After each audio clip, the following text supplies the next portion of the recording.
Well, welcome everybody to the seminar on the Green New Deal, hosted by the Melbourne Sustainable Society Institute. My name is Boris Frankel, and I'm an honorary fellow at the Institute.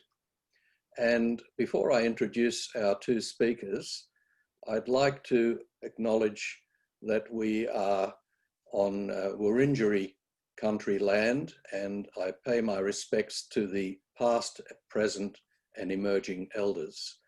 And also acknowledge that the University of Melbourne is situated on traditional land.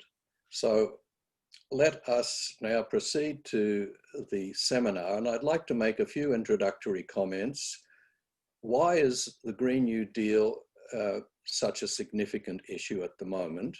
And why are we living in the equivalent of North Korea, where you will find virtually no discussion of the Green New Deal in our media or by our major political parties?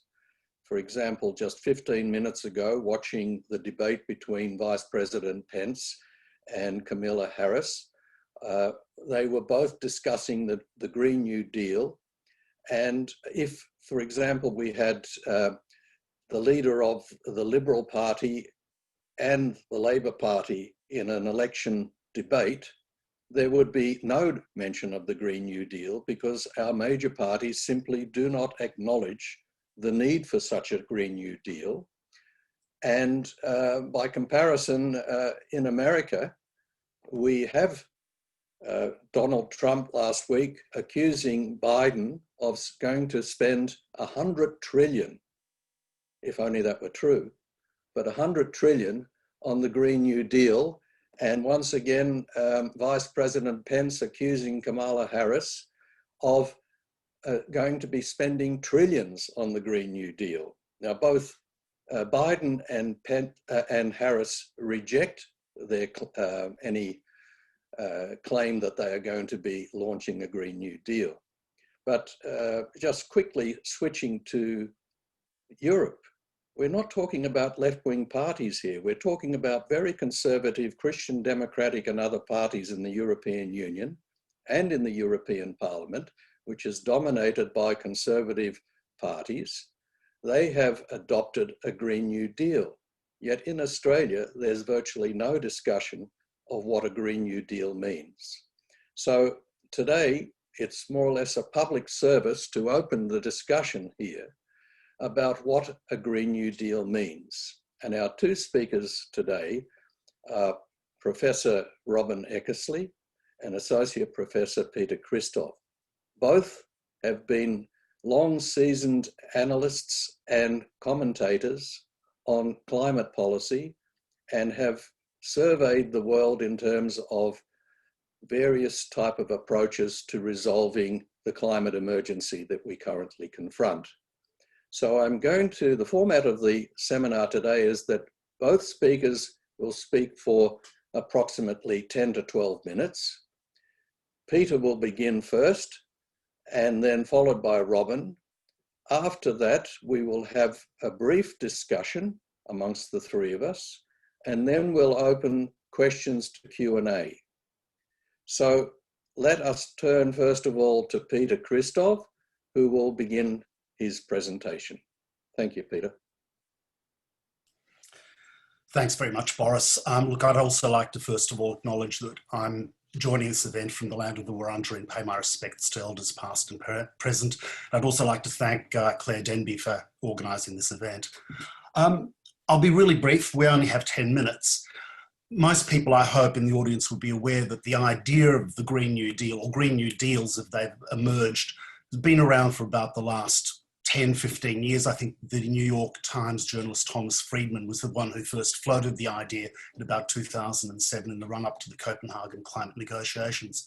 The idea of a Green Deal is actually based on the work, the policies of Frankel and D. Roosevelt in the 1930s, which were put out in response to the Great Depression. I just want to make a couple of quick comments before I speak about Europe. I know that Robyn's going to focus on the United States and hopefully we'll come back to Australia. But I just wanted to make a couple of quick overarching comments before talking about the European situation. Firstly, just in terms of a broad sense of what these deals do, they really have two overarching sets of goals. The first is social goals, to deal with the entrenched and growing social inequality and distress, which are found across most of the world, but certainly in the developed world, and also racial and other forms of injustice. And what is different from the Roosevelt New Deal is the addition of green goals to address the critical problem of climate and biodiversity emergencies. The problem that investment so far in reducing emissions has been substantially inadequate to meet any of the targets that have been set, and certainly keep warming below 2 degrees.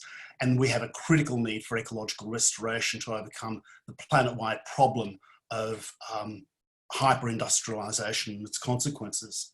There are a number of interlocking problems and questions, I think, which are common to each of these deals. And I just want to touch on a few of them before I talk about Europe. Firstly, there's the problem of the principles. One has to ask of the different proposals that have been put, what are their underlying principles, priorities and goals, and how are they interrelated? For example, the American proposals have climate, ecological sustainability, work, inequality and racial discrimination as their core principles and priorities, but the priorities actually are less clear than the principles or goals that they're aiming for. There's also the question of how radical or reformist these Green New Deals might be. Are they wolves in wolves' clothing, wolves in sheep's clothing, sheep in wolves' clothing, or just simply sheep? Many people are hoping for these projects to be root and branch transformations of capitalism and its consequences. Others actually are looking towards a form of salvation reformism, addressing the symptoms, but not necessarily the underlying causes of the normality, which has actually led to the problems that we're facing. In other words, these green deals are actually intent upon reanimating capitalism or buying time, as Wolfgang Streeck would have it. There are also 5 problems in terms of implementation I want to touch upon. The first is the problem of scope, scale and time frame. Are these meant to be national or regional or global in their orientation? Are they about self-sufficiency and localising production? And what are the time frames? Certainly if we're talking about climate change, these are decadal or less challenges, so very intense activity is required. The second issue in terms of implementation is funding. How will people pay for these projects? How much? How will the funding be raised and how will it be regulated? In a sense, the COVID pandemic, the tragedy of the moment that we're in at the moment, provides us with a historical opportunity as the champions of neoliberal austerity seem to have been put off balance. So we're now looking at uncoordinated neo-Keynesianism, or maybe modern monetary theory coming into play, and we can perhaps talk about that in question time. But how that funding is to be raised, what sustainable levels of debt might be, all of these are considerations. The third issue for implementation is the institutional requirements. What role and what competence should the state have? Guiding direct action strategically, or actually being involved in direct implementations of policies, and what role should be allocated to markets. And again, there's a great deal of flux in many of the plans that have been put forward. And also there's the problem of agenda overload and incapacity, given the problems of neoliberalism and the downgrading of state capacity across the developed world over the last 30 years. The fourth issue of implementation is the critical one of political legitimacy. Emergency narratives demand very substantial action very quickly, but the politics of Green New Deals have substantial impact, arise from the substantial impacts on potentially divided communities. So there's a real problem there of developing cross-factional or whole of community support between what would otherwise be winners and substantial winners and losers. And the last issue that I want to just focus on quickly in terms of implementation is the problem of global development. Many of the plans that have been put forward have a nativist or an anti-globalist agenda, which are confined to rich countries or rich regions. And yet much of the development which we are concerned about actually is going to occur in China and India and Africa.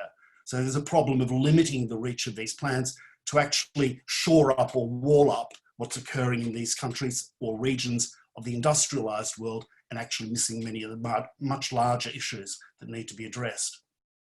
Okay, so let me just turn now to the European situation.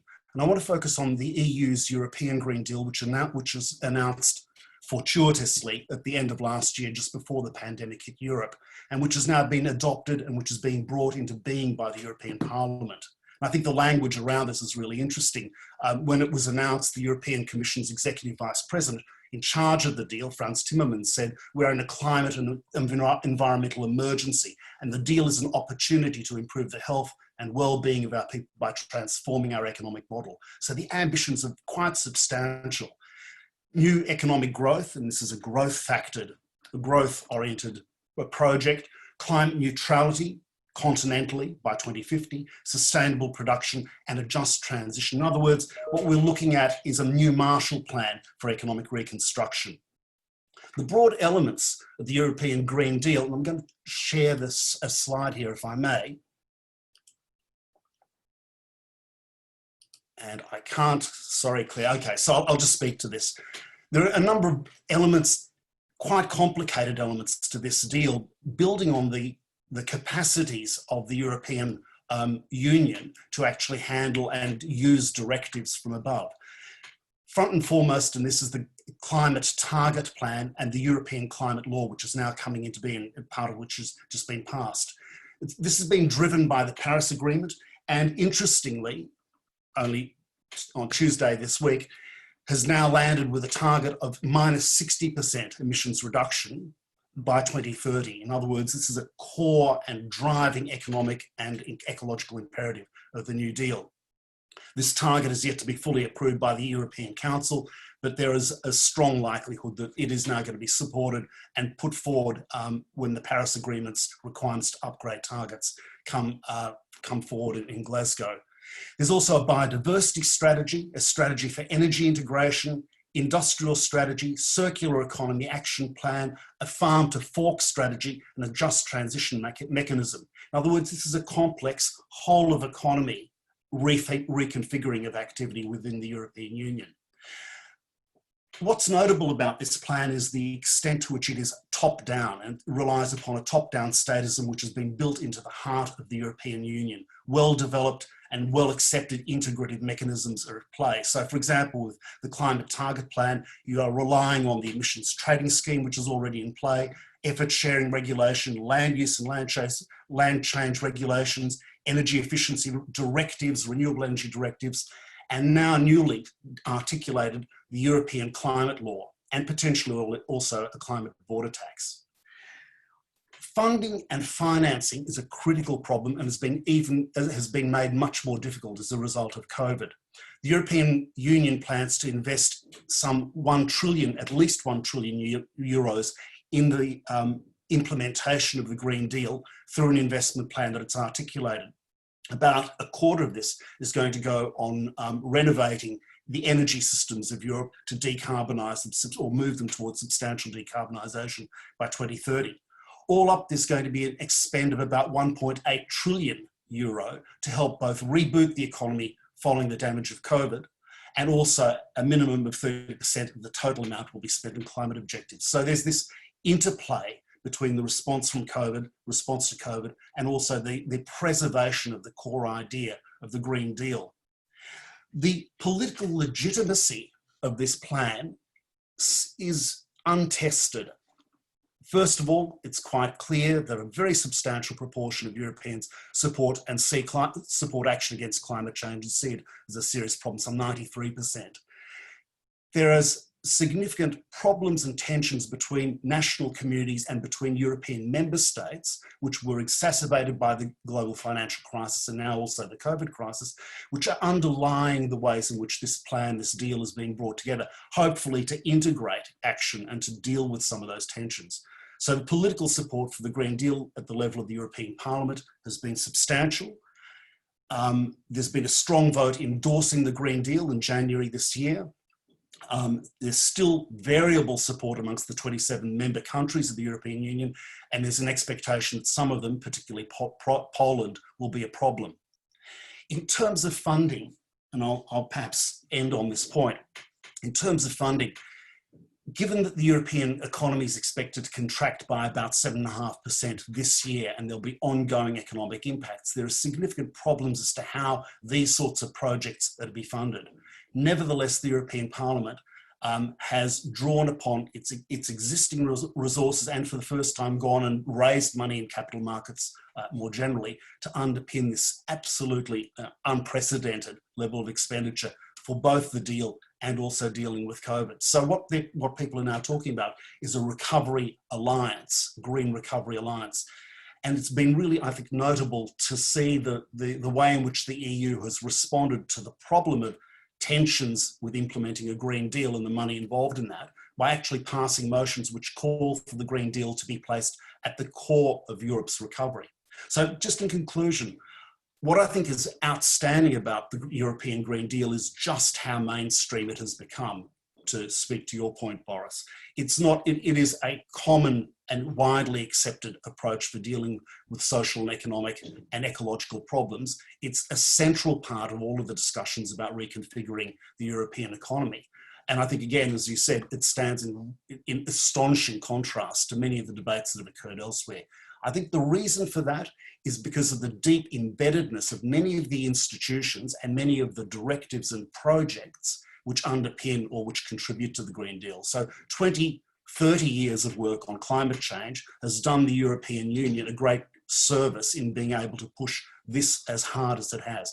Whether it's going to be able to achieve its now 60% below 1990 emissions target by 2030, it's an ambitious stretch, but I think that it's quite clear that the level of support for this sort of transformation is very deep indeed. I'll leave it at that. Thanks very much, Peter. Now, Robyn, over to you.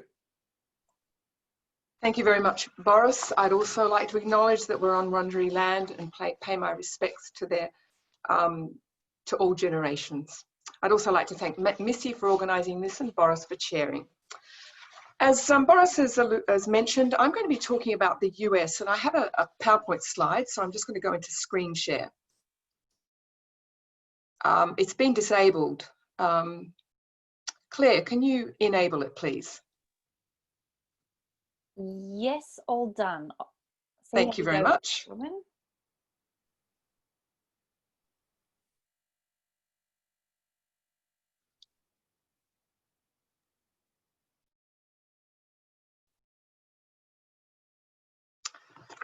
Right, so focusing on the US, US is a crazy place at the moment, but it's always got the worst and best of everything. And what's quite remarkable is that the Green New Deal movement in the US sits at the more radical end of the spectrum of Green New Deal proposals. Why it interests me is that it's actually based on an analysis, and the analysis is that you cannot tackle climate change if you don't tackle inequality. And that's actually backed with a great deal of research that shows that inequality is not only bad for democracy, and that of course makes it easier for fossil fuel corporations to have undue influence. It's also, when you've got a high Gini coefficient, or rather a high level of wealth and income inequality in countries, you tend to see higher emissions. And because of that, it's also harder to actually address the problem because of a range of different barriers. So these proposals are based on an analysis that recognises the need for green welfare states to play a significant role in economic restructuring. So what I want to do is look at, just go through the slides this way. Firstly, the Sunrise Movement. What's interesting about the early range of proposals for Green New Deals that came out of the global financial crisis, most of them were fairly conservative green stimulus expenditure. And one analysis I read of these green stimulus expenditures in a range of OECD states said that it led to absolutely no restructuring whatsoever, apart from the banks being bailed out and debtors left to suffer. However, there was one very radical proposal by the Green New Deal group, which was published by the New Economic Foundation, but it went nowhere because it did not have a coalition backing it. What's interesting about the US is that there's a very strong youth coalition called the Sunrise Movement, which emerged in 2015 by a group of community organisers, got charitable status in 2017, and then started backing politicians who are standing in favour of renewable energy and opposing politicians who were supported by the fossil fuel industry. So here's just an example of a card supporting a number of political representatives in the forthcoming election, or rather in the most recent election. So their push is for decarbonisation, jobs and justice. And they see a Green New Deal as the last best hope for a livable future. There's also been a very interesting short video. It's only about 7 minutes long that's had 12 million views. It's been co-produced by The Leap, which is Naomi Klein's organisation, and a democracy group called Intercept. And it tells the story of a young woman in the future looking back after a Green New Deal has actually been implemented and saying what it's like to have free childcare and green jobs and fast trains and so forth. So it's actually a really interesting and quite delightful video because it's all painted, saying we can be what we have the courage to see.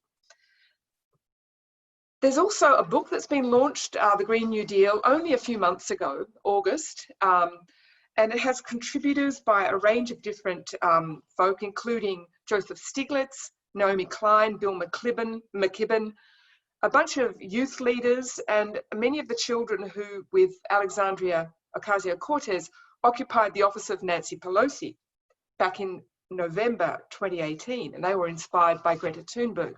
So this is very much a youth movement. The woman in the foreground there is Varshini Prakash. She was one of the founders of the Sunrise Movement. One of the most interesting developments, though, is the Green New Deal resolution, which was passed by 111 US federal legislators in February 2019. And it declares that it is the duty of the federal government to enact a Green New Deal. It's a very long document, about 114 pages, so I'm not in any position to summarise it here. But it kicks off by quoting the IPCC's report on 1.5 degrees. It seeks the goal of achieving net zero emissions in 10 years, not by 2050. And it has an extraordinary range of proposals. If you wanted to wish upon a star and implement every human rights treaty in the world, all of those demands are in this particular document. Very strong focus on unions and on support for an environment, and the environmental justice focus is incredibly strong. So that's all I have time to really say. But those of you wanting to look at it just have to Google this term, Green New Deal resolution. But what I want to focus on is the only fully costed radical Green New Deal plan that's I've seen. And Peter's given you some numbers about the European Green New Deal, around 1.8 trillion euros. Bernie's plan, which he said will pay for itself in 15 years, is costed at 16.3 trillion US dollars. This doesn't come cheap. And here's his plan. And I should say that one of his key economic advisors is Stephanie Kelton, who is one of the highest profile modern monetary economists in the world today. So she was part of his presidential campaign in 2016.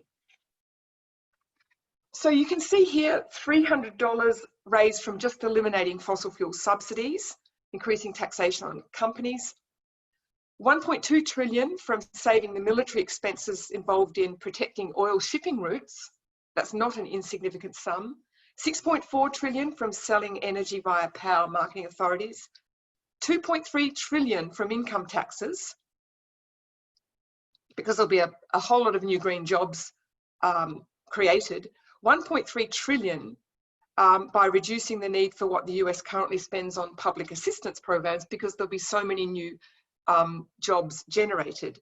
And 2 trillion by making the wealthy and the large corporations pay for their fair share. Now, the first question we need to ask here, and it's a question Peter posed in his presentation, is how on earth can you do this without creating rampant inflation? And here I'd like to just say a brief bit about modern monetary theory, which rejects the idea that we should think about government balancing of books in the same way as we think about a household. There's nothing wrong with a deficit, argues modern monetary theory. It can be used to do all sorts of good things. And inflation can be dealt with, by withdrawing money in circulation at appropriate stages and appropriate times through issuing bonds, through raising taxation or increasing charges. So these things are manageable, but it's far more important to maintain employment and restructure economies in a way that's appropriate for the Anthropocene. Let's just put it in those terms. But it comes with a very high tax bill.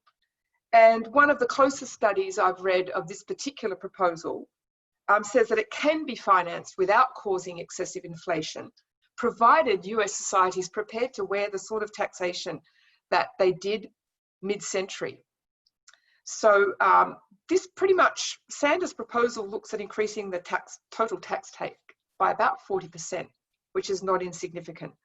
But again, this is based on an analysis of the relationship between inequality and climate change. And I'm not just talking about the triple whammy that those that are least responsible, more vulnerable, and don't have the capacity to adapt to climate change, also don't contribute to emissions. They obviously look at that and support radical action to prevent that. But they also see inequality writ large in society as a major obstruction to dealing with the problem. So in the big debate between Trump and Biden, Trump was asked, did he support the Green New Deal? And he said, no, I support not the Green New Deal plan, I support the Biden plan. So he clearly tried to distance himself. That said, he does have a significant climate plan judged by past performance. It's net zero by 2050, a carbon-free energy sector by 2035. This is not a complete list here. It's just too long to be able to summarize in a short presentation, but it's very much focused on creating lots and lots of jobs in clean tech, electric cars, a lot on new housing, energy efficient infrastructure, and also creating a new environmental and climate justice division in the Justice Department for anti-pollution prosecutions. And 40% of our total spending directed towards historically disadvantaged communities. And that's no surprise, because there's a Biden-Sanders unity task force, which includes climate and environmental justice activists like the Sunrise Movement. And so although he's committed only to some, not all of the plan, certainly you can see the fingerprints, as it were, of the Sunrise Movement and also AOC's plan, and certainly Bernie Sanders' plan as well. So in the words of Varshini Prakash, one of the founders of the Sunrise Movement, she says it ain't everything, but if he's able to make good on many of these promises, then we will still see a seismic shift in climate policy at the federal level. And we should see some degree of lessening of inequality. There is, of course, the final point about growth. All of this is designed to stimulate economic activity. And in the context of a recession, the biggest recession we've seen globally since the Great Depression, I don't think a degrowth plan is a very sensible political maneuver. But the sort of economic restructuring and ecological restructuring that this may see could help to prepare the way, depending on how further policy is enacted further down the line, to produce something closer to a post-growth society. And that's all I have time for. Thanks. Well, thank you very much, Robyn. Just to remind the audience that last week we had a discussion on degrowth, and that's available online. If you go to Missy's website, you will probably see a link to that. And the session today on the Green New Deal is being recorded. So for those people who wish to view it, and also we welcome your questions that will be coming up on Q&A at the moment, and Claire will kindly pass some of those questions on to us. But from what Peter and Robyn have just told us, it's clear there are Green New Deals and Green New Deals. And the difference, I suppose, is between what, if possible, could Australia follow, whether from Europe or the US or from some other direction. So I'm just wondering whether you have any particular thoughts on that, both of you. Peter or Robyn? Sure. Well, the budget that we've heard on Tuesday night is, let's just say, a monumental disappointment, a wasted opportunity.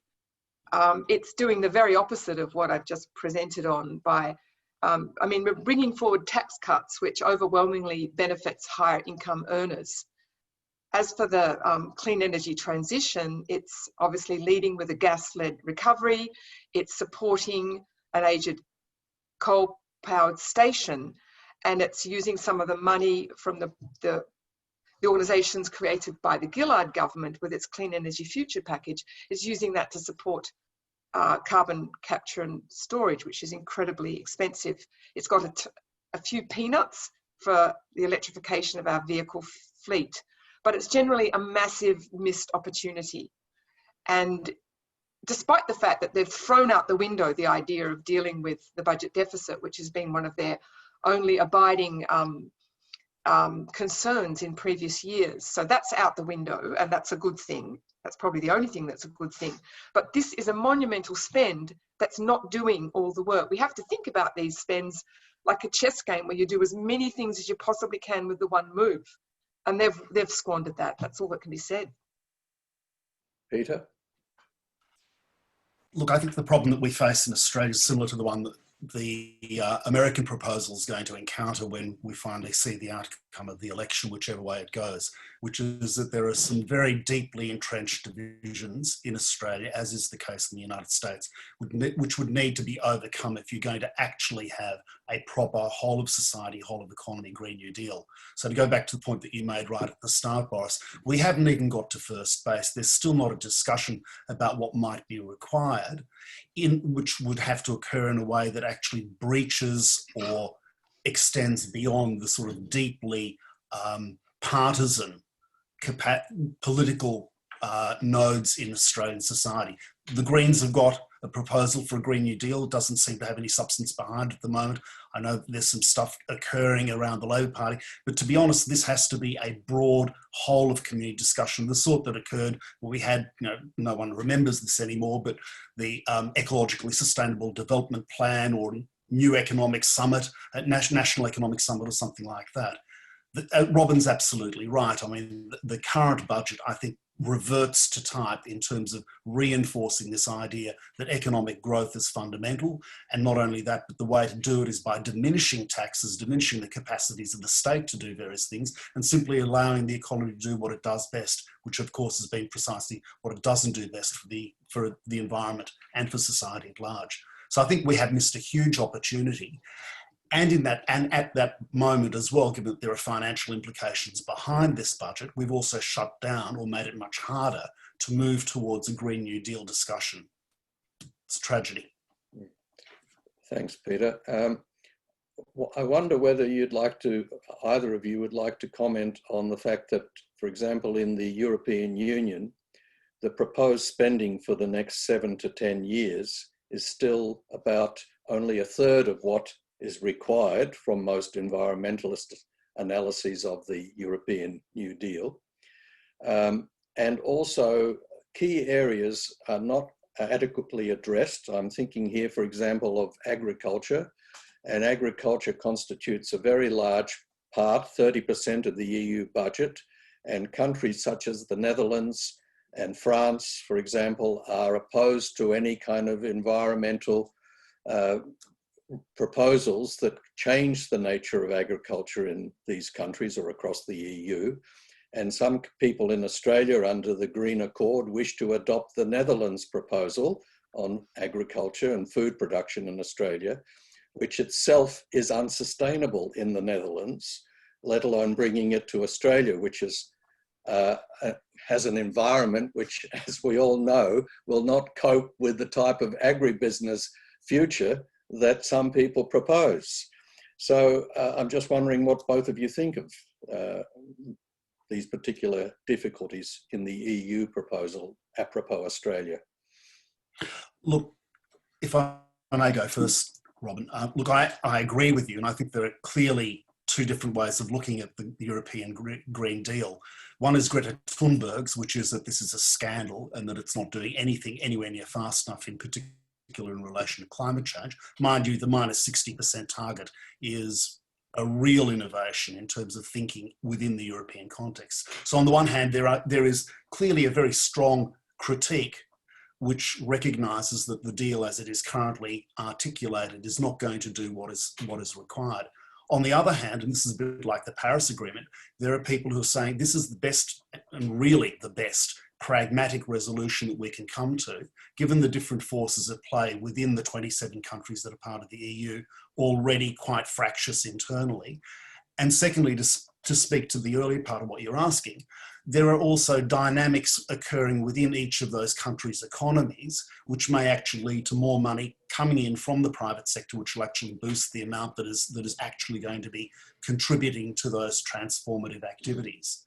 Agriculture is part of the mix. It's perhaps not as substantial as a part of the mix as it ought to be, but I think it's a little more substantial than you're suggesting, Boris. But the reality is that here we have that tension between the best version of pragmatism and a deeply embedded program which is most likely to achieve most of its targets, versus trying to do a little too much, a little too fast, and then finding yourself in a lot of trouble. And I think the issue of state capacity is very important there.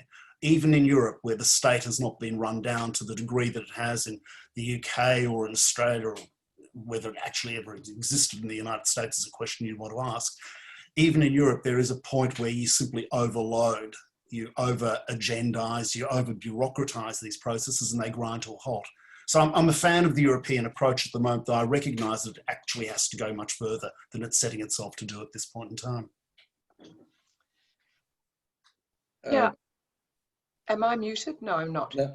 I'd just like to take it to a slightly deeper level and bring it back to Australia here.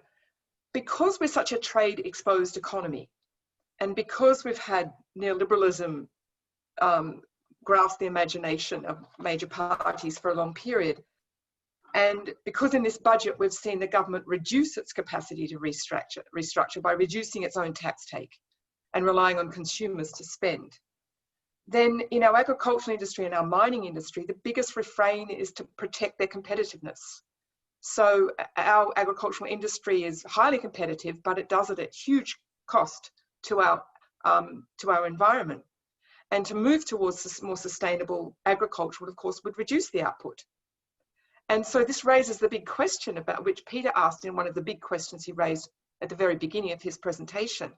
How do we engage with economic exchange internationally in ways that don't leave other countries hanging out to dry, but also try and live more sustainably within our own land? This is one of the really big challenges. So this can't be done overnight. But the Australian, this relates also back to levels of inequality and undue political influence by these major export industries that have made it so difficult for other policy ideas to find any space.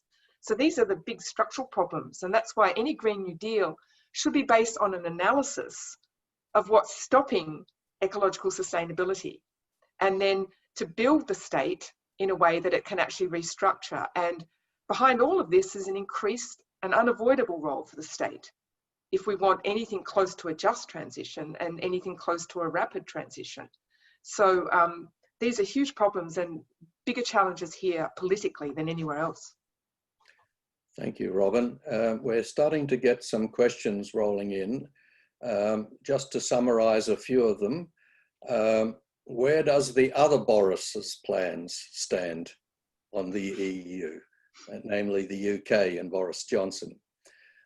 Also, what about the national scope of these plans, apart from the EU, which is supranational, but the national plans for a Green New Deal? Does Australia subscribe to a national Green New Deal, or should it be part of a larger, say, Asia-Pacific Green New Deal? Peter or Robyn?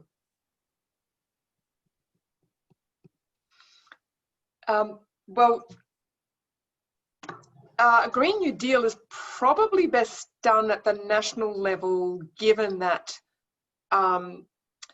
it's based on, certainly a government that has sovereign control of its currency. In the EU, member states don't, so it has to be done at the EU level. So that makes sense for a regional one.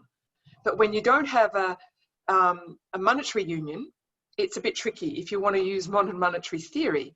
That's not to say you can't have some broad cooperative agreement where you facilitate and assist other countries in the region to radically transition ecologically, not just to climate change is just one of many, many problems. And that can sometimes be done through trading, carbon trading, but that has all sorts of problems and can be gamed. But it can be done through overseas development assistance. So that would be my best answer. I mean, Australia is very vulnerable as a developed country, and all our neighbours are extremely vulnerable. And as the big hegemon in the Pacific region, we should be doing a lot to help our brothers and sisters in the Pacific. And certainly in Indonesia, one of our nearest neighbours, which is incredibly vulnerable, and elsewhere. So I certainly see important for foreign policy engagement in these areas, but there's something about, if you're using modern monetary theory, the sort of work that you do domestically has to be articulated with your foreign policy, but whether it's a regional Green New Deal that's not a monetary union would have additional challenges. Another question asks, given the high possibility of the Democrats winning in a few weeks' time and opting to go back into the Paris Accord, COP21, or COP15, beg your pardon, given China's move in this direction and the EU's Green New Deal, will Australia be dragged screaming into some form of Green New Deal in the next couple of years or so? Great question. Yes, I hope that parts of that bit of futurology come to fruition. And I do hope the US does somehow remains in the Paris Agreement. Look, there is clearly a strong dialogue occurring already between the European Union and China. There's been very, very clear and deep communications between the EU bloc and China in terms of the articulation of new strategies for dealing with decarbonisation, and you can see some fingerprints on what will become the new 5-year plan when Xi Jinping finally has that consolidated next year in terms of decarbonisation and peak emissions. I think that the chances of Australia being dragged screaming, I think it probably will be screaming, into some ratcheting up of its targets and its performance is very high indeed. I think that, for example, in the European case, the Europeans are now talking about employing carbon border taxes as a way of dealing with the imbalances of dealing with countries which don't actually deal properly with or effectively with their own emissions. And so I think Australia might be subjected to a range of different pressures, external pressures, which will require it to up its ante. Similarly, if other countries and other blocs decarbonise rapidly, then some significant parts of the Australian economy become effectively redundant. Now, very strong external or export reliance on fossil fuels, I think, is going to have to diminish far faster than anyone is predicting, which will cause us to have to reconsider the ways in which our domestic economy is structured. So I think one way or another, we are going to be dragged into the 21st century. There's another question. Note to that. Sorry, Robyn. One thing I should have mentioned is that both Bernie Sanders, Joe Biden's climate plan includes border tax adjustments to adjust for different carbon prices. So this is, again, the more countries that start doing that, the more Australia is going to have to start changing. So, but I think my overall analysis, it will be forced into it. Won't be done. It won't be done in an anticipatory way. It'll be done through sheer economic necessity.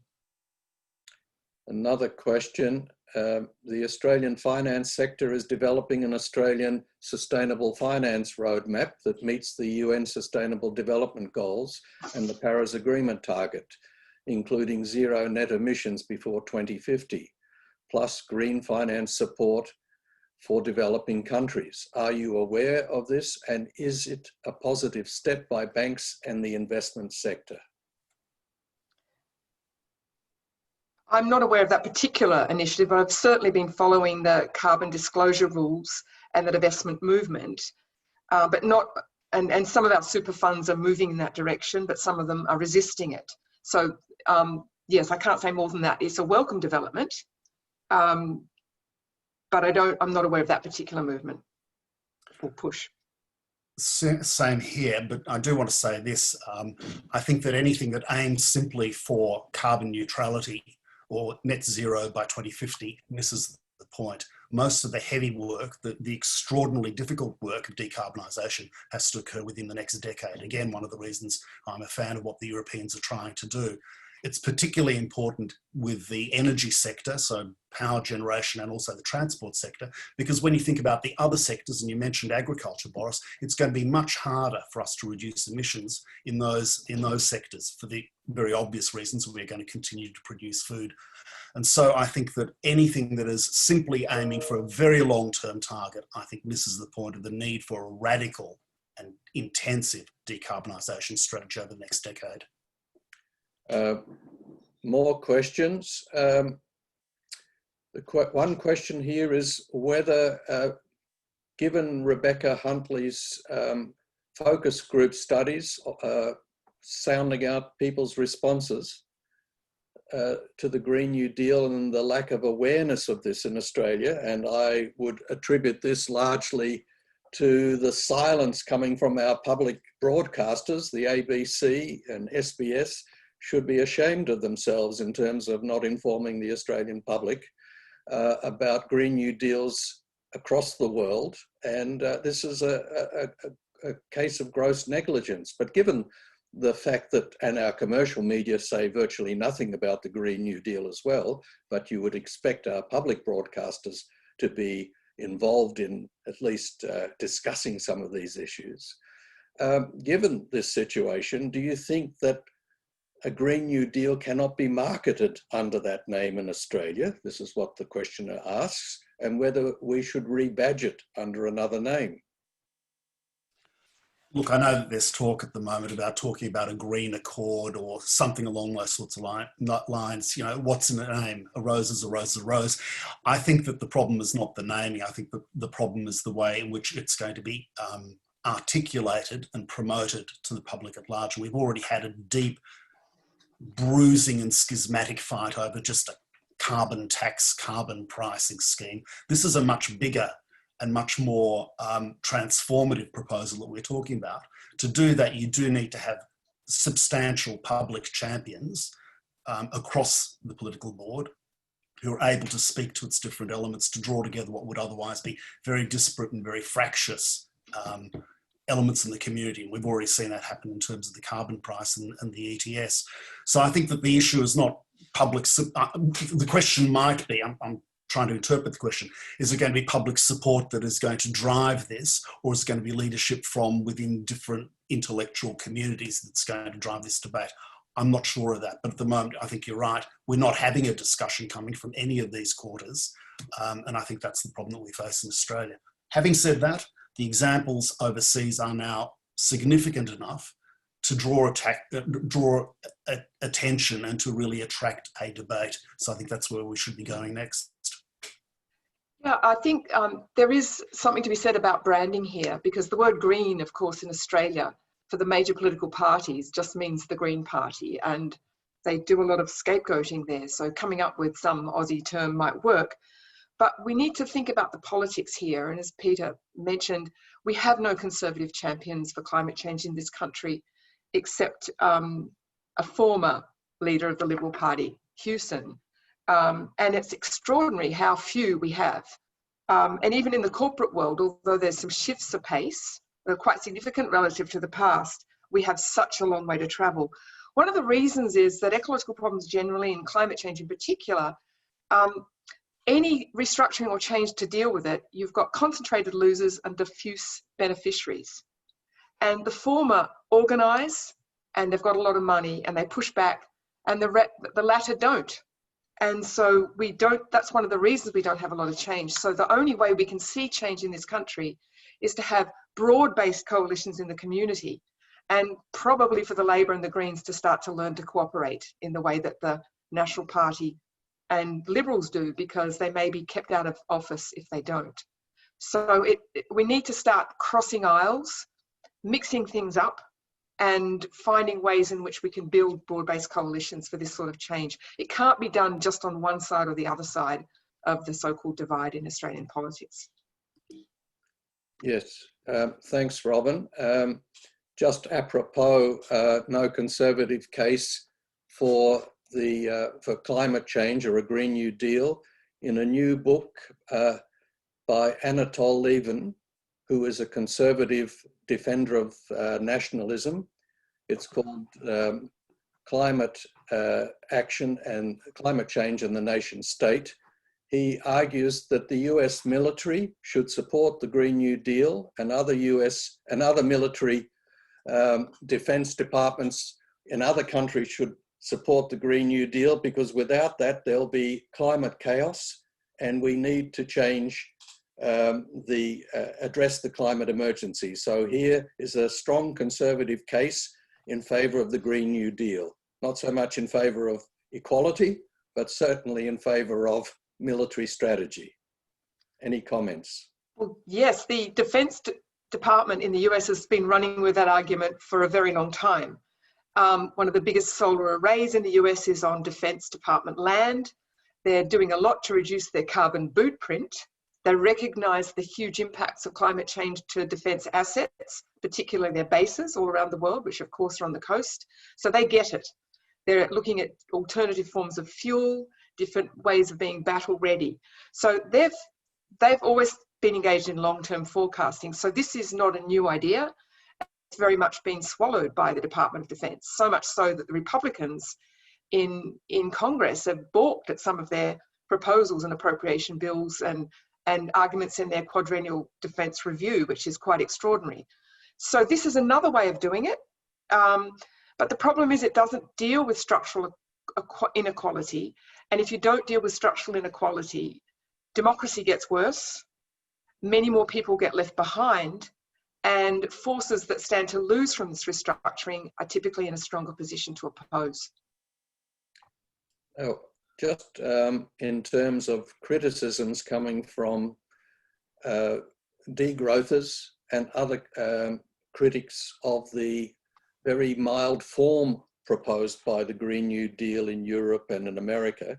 And their arguments are essentially that a Green New Deal, even if it is successful in the next few years, will not really address the need to reduce material footprints. Not just carbon footprints, but material footprints. And without reducing material footprints, there can be no possibility of equality across the world, especially in low and middle income countries, and not just in affluent OECD countries. Any comments on that, Peter or Robyn? Yeah, if I may, look, I understand the comment, and I think that it's a criticism that is very important, because it's precisely that part of the debate about economic growth and the nature of economic growth, which I think has shaped a significant part of the European Green Deal. Again, I don't want to sort of seem to be its sort of uncritical champion. I do think it's got problems, but I think there are elements in its industrial strategy, in the circular economy action plan, and also the farm to fork strategy, which are trying to radically decouple the ecological impacts of production and material use from all of the other consequences that come from a heavily materialised form of production. Now, I think that doesn't fully address the concerns and the criticisms that are being made, but I think it is an important element of the Green New Deal. The Green Deal. The criticism that I would make is somewhat different, which is that I think there still is far too little concern, this is the point that I was making right at the start, far too little concern for the ways in which the European economy is coupled with that of China or India or other parts of the world. And we know that a significant proportion of the emissions reduction that's occurred in Europe, and also reduction in pollution, has occurred simply because it's been offshored. And it now is displaced to those new centres for manufacturing and pollution, ill health and everything else. So I think that there is a critique there about levels of consumption, which I think is critically important and which is not part of the European Green Deal, and fundamentally has to be. Mention is made about decoupling, but I think that's still largely a localised form of ecological modernisation, which at the end of the day just doesn't work. Yeah, my take on this is that I think the argument for a post-growth economy and society is ecologically sound, and I buy it completely. But we have to rebuild the ship while still at sea, and we're in a recession. And so if you want to go towards a post-growth society, you need a lot of investment in green infrastructure and a restructuring process that doesn't leave people behind. So you gain political legitimacy for the move. And it's pretty much politically impossible to bring all good things together at once. So you have to make strategic decisions to start the process restructuring, where you're growing the good and then eventually and degrowing the bad, to the point where you can start to take the next steps to make changes that will drive down material and energy consumption to a fully fledged circular economy. But at the moment, we're so far from that, we have to take those early steps of restructuring. And if you do that too fast in a recession in a way that, and we can't have we're in a conventional recession at the moment, so pursuing a degrowth strategy would be like a political lead balloon. So what you want is a quality growth that doesn't have material energy consumption, or that's what you're aiming for, alongside phasing out all the industries that are problematic, and then moving towards something that's more steady state. But that can't be done overnight, and that certainly can't be done in the 10-year window we have to restructure now and bring a critical mass of political support along. Yes, I mean, the situation in Australia and most other countries around the world is that they're relying on a consumption-driven solution to the current global recession depression. And that is the opposite of degrowth. So we've more or less tied ourselves in knots, both voluntarily and involuntarily. Mm. Now, given that time is running out, do either of you wish to make a 1-minute statement at the end?